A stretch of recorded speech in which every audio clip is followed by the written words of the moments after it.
आज हम लोग JITF इंफ्रा के स्टैंड अलोन फाइनेंशियल स्टेटमेंट्स को स्टडी करते हैं। स्टार्ट करते हैं हम लोग बैलेंस शीट से, जो कि 31 मार्च 2025 की डेट की है। सबसे पहले हम लोग देखते हैं नॉन करंट एसेट्स में सबसे बड़ा अमाउंट आता है इन्वेस्टमेंट्स में। नोट नंबर 3 है जिसका इन्वेस्टमेंट्स है। बेसिकली कंपनी ने जो अपनी सब्सिडरी में 320 करोड़ इन्वेस्ट किया है JUISL के अंदर। इसके अलावा PPE और इंटेंजिबल एसेट्स में कोई ज़्यादा बड़ी अमाउंट नहीं है। डिटेल में देखा हमने तो पता चला कि 1,82,000 कंपनी ने इन्वेस्ट किए हैं कंप्यूटर्स में, और इंटेंजिबल एसेट्स हैं 2,40,000 सॉफ्टवेयर्स में। डेफर्ड टैक्स एसेट है बेसिकली हमारा जो एडवांस टैक्स है, और 31.25 लाख हमारे डेटर्स को रिप्रेजेंट करता है, जो कि रिलेटेड पार्टी से ही रिलेटेड है। और कैश इन इक्विवेलेंट 22 लाख रुपए कंपनी के करंट अकाउंट में पड़े हुए हैं। ज़्यादा कोई खास इसके इन्वेस्टमेंट के अलावा कोई ज़्यादा बड़ी एसेट अमाउंट नहीं है। इक्विटी एंड लाइबिलिटी की साइड आते हैं तो हमें यहाँ भी सबसे बड़ी अमाउंट जो दिखती है equity share capital and other equity में।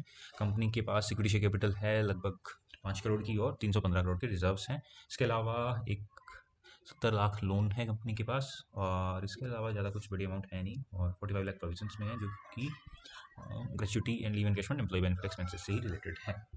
अब हम लोग आते हैं प्रॉफिट एंड लॉस अकाउंट पे for the year ended 31 March 2025। सबसे मेजर जो रेवेन्यू है कंपनी का वो आ रहा है 3 करोड़ 64 लाख रुपए सपोर्ट सर्विसेज से, और अदर इनकम जो है वो आ रही है interest on income tax refund.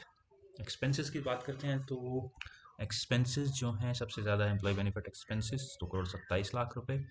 Finance cost है, जो हमारा लोन चल रहा है उसके ऊपर इंटरेस्ट 9 लाख रुपए, और डिप्रिसिएशन है 1,61,000। इसके अलावा अदर एक्सपेंसेस में सबसे ज़्यादा है ट्रैवलिंग एंड कन्वेंस 26 लाख, क्योंकि मैनेजमेंट कंपनी का मेन जो काम है support services for the business, तो अपने क्लाइंट्स के पास आने जाने के लिए एम्प्लॉइज़ का ट्रैवलिंग एंड कन्वेंस एक्सपेंस होता होगा।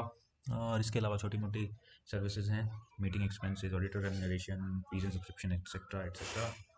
एक एक्सपेंस जो थोड़ा सा ट्रिगर करता है वो है इंश्योरेंस एक्सपेंस, क्योंकि बैलेंस शीट कंपनी के पास कोई ज़्यादा बड़ी फिक्स एसेट्स है नहीं, तो 15 लाख का इंश्योरेंस एक्सपेंस थोड़ी सी बड़ी अमाउंट है।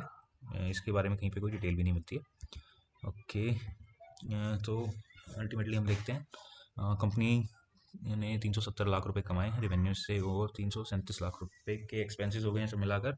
तो नेट कंपनी ने विदाउट एक्सेप्शनल, बिना किसी एक्सेप्शनल लॉस या प्रॉफिट के 32 लाख रुपए कमाए हैं, और इसमें से 3,72,000 रुपये का टैक्स भरने के बाद नेट प्रॉफिट 28,47,000 रुपये कंपनी के पास बचता है।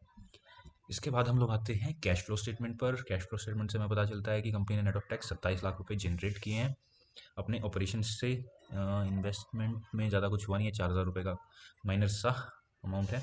और कंपनी ने जो 27 लाख रुपए जनरेट किए हैं उसमें से, और इसके अलावा 30 लाख रुपए का स्टार्टिंग में कुछ बैलेंस था, वहाँ से 35 लाख यूटिलाइज करके एक लॉन्ग टर्म बोरोइंग को रिपे किया है, और अल्टीमेटली 22 लाख रुपए at the end of the year company के करंट अकाउंट में बैलेंस बचे हैं। So that's all in stand alone financial statement.